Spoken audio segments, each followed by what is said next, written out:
Parunāsim par zirņiem.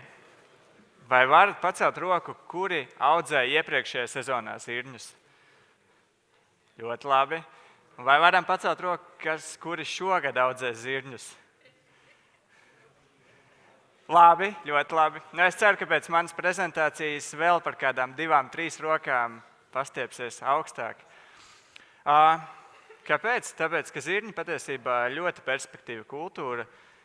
Sākot jau skatoties tīri no agronomiskā viedokļa, tie ir ļoti labs priekšaugs, jo ziemas kvieši, kas audzēti pēc zirņiem, vienmēr slimo mazāk, tāpat arī slāpekli vajag mazliet mazāk.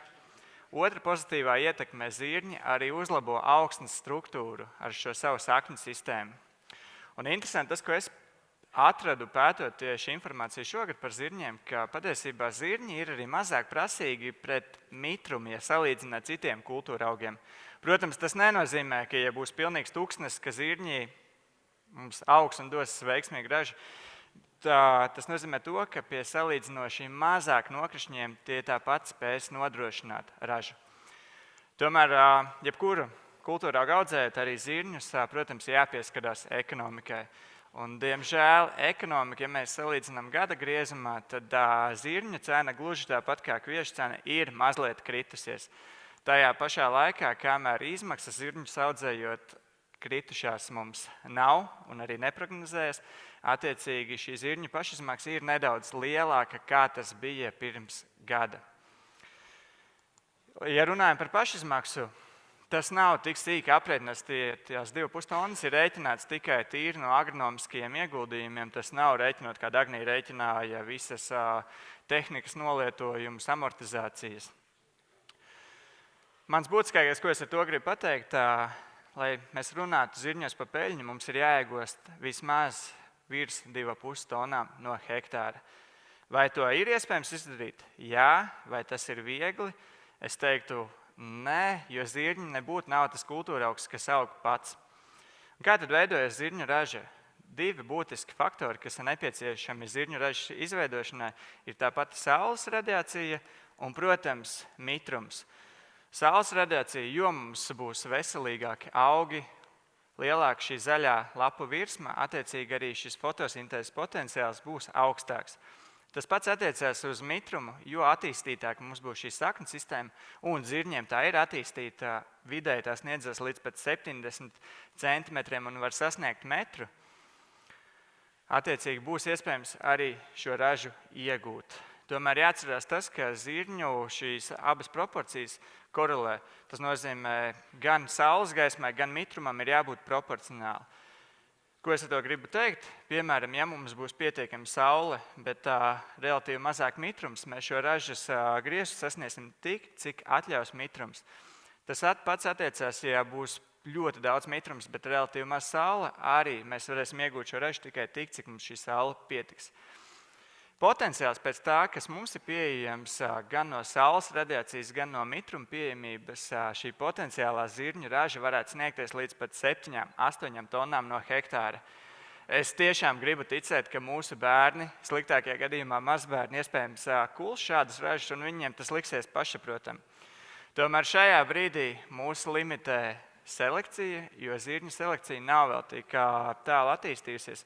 Un faktiski šīs 4,5 līdz 5 tonnām, ko ir iespējams iegūt arī šeit Latvijā, pat labam ir arī šie ražas griesti. Kā tad iegūt šīs 4,5-5 tonnas no hektāra? Ir jāpiestrādā arī agronomiski. 2025. gadā Latraps izveidoja tiešām interesantu projektu zirņu digitālo karti, kur tika savilkt kopā informāciju no dažādākajiem ražošanas laukiem, dažādās Latvijas vietās, tīri liekot iekšā dažādas tehnoloģijas un attiecīgi pēc tam arī rezumējot, kādas tad ir bijušas veiksmīgākās šīs ražas. Man kā agronomam bija interesanti tieši papētīt auga aizsardzības sadaļu un rezumējot 4 tādas veiksmīgākās tehnoloģijas, kur tika iegūtas virs 3,5 vietām pat virs 4 tonnām, izkristalizējās viens kopējs vienojošs elements. Un tā bija nezāļu ierobežošana uzreiz pēc sējas, kur attiecīgi šajās tehnoloģijās tika lietots uzreiz pēc sējas herbicīds stomps. Interesanti, bet tajā pašā laikā arī diezgan likumsakarīgi, jo gan zirņi, gan tās pašas pupas, ja liekam kopā tauriņziežus, salīdzinot ar citiem kultūra augiem, tie ir mazāk konkurētspējīgi pret nezālēm. It īpaši agrīnās attīstības stadijās, jo, ja salīdzinām augu skaitu uz kvadrātmetru, piemēram, ar kviešiem, tie ir krietni retāki.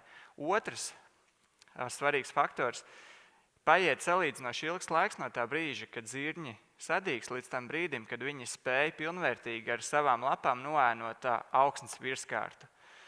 Ko mums sniedz augsnes herbicīds? Augsnes herbicīds mums dod priekšrocību tieši atbrīvojot šo zirņus no nezāļu konkurences. Un tīri no tāda praktiskā viedokļa mums nav uzreiz pēc sējas jāsēž tā lauku un jāgaida katra mazā nezālīte, kas spraucās ārā no zemes, lai noteiktu, kad tad mums lietot korumu. Kā augsnes herbicīdi BASFam ir pieejami 2 risinājumi no šī gada, jau labi pārbaudītais un sev pierādījušais stomps, kā arī jaunums Konaksis. Kas tad ir Konaksis? Konaksis sastāvā ir 2 darbīgās vielas, klomazons un dimetēna amīds. Līdzīgs risinājums, kā mums vairākus gadus iepriekš bija rapsī risinājums Nimbus Gold. Nimbus Goldam vēl nāca klāt vēl viena darbīgā viela – metazahlors. Šeit metazahlora nav, attiecīgi mēs šo risinājumu varam lietot arī zirņos un lauka pupās. Būtiskākais lietošana uzreiz pēc sējas, pirms zirņu vai pupu sadīkšanas, deva no 1 līdz 1,5 litram uz hektāru. Un galvenās nezāles, ko ļoti labi ierobežo Konaksis, būs tās pašas kumelītes, virza, ja ir sastopama gaļsāra, labu efektivitāti varēs iegūt uz to pašu balandi, uz sūrenēm, uz peļastīšu lapsasti. Tomēr mūsu rekomendācija būs lietot Konaksis gluži tāpat kā stompu tehnoloģijā, kur pēc jau zirņu vai pupu sadīkšanas tiks veikta apstrāde vēlreiz ar korumu. Jo, lai arī Konaksim ir ļoti laba efektivitāte uz daudzām nezālēm, korums mums šo efektivitāti dažām nezālēm, kur ir 70%, palielina šo efektivitāti līdz 90% un vairāk procentiem. Ja salīdzinām iepriekšējā gadā pieminēja, kā viena no būtiskākajām nezālēm tieši vēja griķī, tad uz vēja griķi, ja salīdzinām Konaksis ar stompu, šī efektivitāte būs tāda. Man kaut kas čarkst vai?